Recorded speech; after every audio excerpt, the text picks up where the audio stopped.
This is an assumption question, and the conclusion is this last sentence here.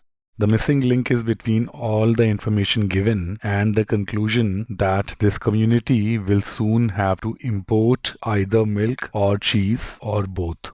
See, it's given that currently the community is narrowly able to meet local demand for milk and cheese.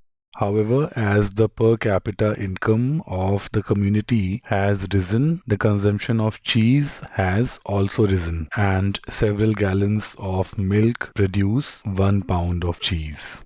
Therefore, as the per capita income of the community continues to rise, whereas the local milk production will not rise, the community will soon have to import either milk or cheese or both. We need an answer choice that strengthens the argument and is necessarily true for the argument to hold ground. Nothing has been mentioned about the total acreage devoted to dairy farming in Gorshwin, so this cannot be said to have been assumed in the argument. And although this is something that strengthens the argument, this is not something that must be true for the argument to hold ground. That the per capita consumption of cheese is increasing at roughly the same rate for people of all income levels is just a nuance. This does not have any bearing on the conclusion of the argument, and this is something that doesn't have to be true for the argument to hold ground, and therefore this does not qualify as an assumption. The income of the cheese producers in the community is out of the scope of the argument. The argument is limited to the supply and demand of milk and cheese. Therefore, this answer choice cannot be an assumption made in the argument. Besides, this is not something that must be true for the argument to hold ground, so this cannot be a valid assumption. What happens after either milk or cheese is imported is out of the scope of the argument.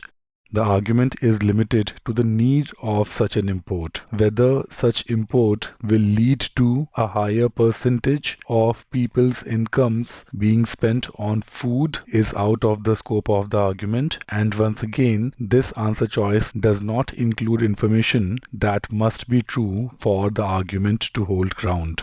Maybe as people's incomes increase, they are comfortable with a higher percentage of their incomes being spent into food. So answer choice E should be eliminated. Let's confirm answer choice B now. This answer choice brings in a very valid point that as people increase their cheese consumption, they will not sharply decrease their milk consumption. Imagine this is something that definitely strengthens the argument, and yes, this is something that must be true for the argument to hold ground. The argument only talks about as the incomes are increasing, people's consumption of cheese is also increasing. The argument does not talk anything about what happens to the consumption of milk. And yes, it is quite possible that as people increase their consumption of cheese, they may sharply decrease their consumption of milk, and the community may not need to import either of milk or cheese. So answer choice B strengthens the argument.